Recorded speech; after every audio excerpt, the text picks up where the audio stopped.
আমাদের স্ট্র্যাটেজি আর কি আমরা চাচ্ছি শিক্ষার্থীদের কি সমস্যা আছে ভার্সিটিতে কি প্রবলেমসগুলো ডেইলি ফেস করে সেদিকে আমরা অ্যাড্রেস করব।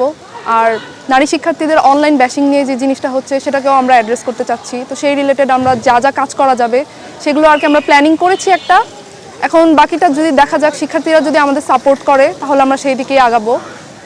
নারী শিক্ষার্থীদের আমাদের অনেক আমাদের প্রায়োরিটিতে থাকবে সবসময়, তাদের সেফটি, ক্যাম্পাস সেফটিটা আমাদের প্রায়োরিটি লিস্টে থাকবে। আর একাডেমিক দিক দিয়ে আমরা আর কি রিসার্চ যেটা সেদিকে আমরা এগিয়ে যেতে চাচ্ছি। ভার্সিটির একটা প্লেস হচ্ছে, এটা হচ্ছে রিসার্চে, এখানে রিসার্চ থাকবে আমাদের প্রায়োরিটিতে। আমরা সেই দিকে কিভাবে আগানো যায় সেদিকে আমরা কাজ করব। আর আবাসন সংকট, খাবার মান ভালো করা, এগুলো সবই আমাদের প্রায়োরিটিতে থাকবে। আমি বলবো কি যে কাদা ছোড়াছুড়ি করা যায়, সবাই করতে পারে, কিন্তু এখন এই সময়টাতে আমরা একটা বিশ্ববিদ্যালয়ের শিক্ষার্থী, আমরা এদিকে আমরা একটু ম্যাচিওরলি জিনিসগুলোকে হ্যান্ডেল করতে পারি। আমরা যেহেতু সবাই প্রতিযোগী, সো সেই প্রতিযোগিতাটা আমরা পজিটিভলি নিতে পারি। এভাবে নেগেটিভলি কাদা ছোড়াছুড়ি করাটা আসলে আমার মনে হয় এটা খুবই নেগেটিভ ইম্প্যাক্ট ফেলে। আর যেহেতু আমরা ডাকসুতে দাঁড়াচ্ছি, সেহেতু শুধু আমরাই না, আমাদের দিকে দেশের আরও মানুষজন এখন আমাদের দিকে তাকিয়ে আছে। তো সেখানে আমরা তাদেরকে কি দেখাচ্ছি সেই জিনিসটা কিন্তু অনেক ম্যাটার করে। তো আমরা আমাদের বিশ্ববিদ্যালয়টাকে কীভাবে রিপ্রেজেন্ট করব সেটা আমাদের এখন ভাবতে হবে।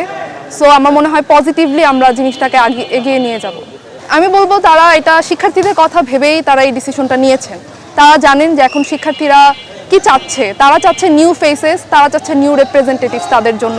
তো সেদিক থেকে তারা আমাদেরকে যোগ্য বলে তারা আমাদের প্যানেলে মনোনীত প্রার্থী হিসেবে সিলেক্ট করেছেন। তো এটা একটা পজিটিভ দিক হিসেবেই আমি দেখছি।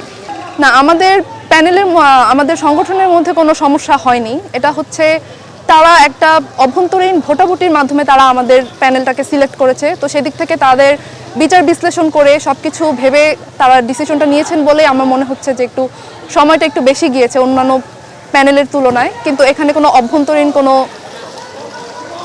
ভেদাভেদ নেই আর কি। আমি বলতে চাই সাধারণ শিক্ষার্থীরা এখন যথেষ্ট রাজনৈতিক মনা, তারা যথেষ্ট সচেতন, তারা তাদের ডিসিশনটা সব কিছু ভেবেচিন্তেই নেবেন। তো তাদের যদি মনে হয় যে আমরা যোগ্য প্রার্থী, তারা আমাদেরকে ভোট দিবেন। আর আমি বলবো যে যদি আমাকে তারা সাপোর্ট দেন, আমি যদি এগিয়ে যাই, তাহলে আমি চেষ্টা করব আমার 100% দিয়ে ভার্সিটি তাদের যেই সকল দাবি দাবাগুলো আছে আমি সেগুলো পূরণ করার সর্বোচ্চ চেষ্টা করব। এবং আমি নিজেকে যোগ্যও মনে করি সেই কাজ করার জন্য।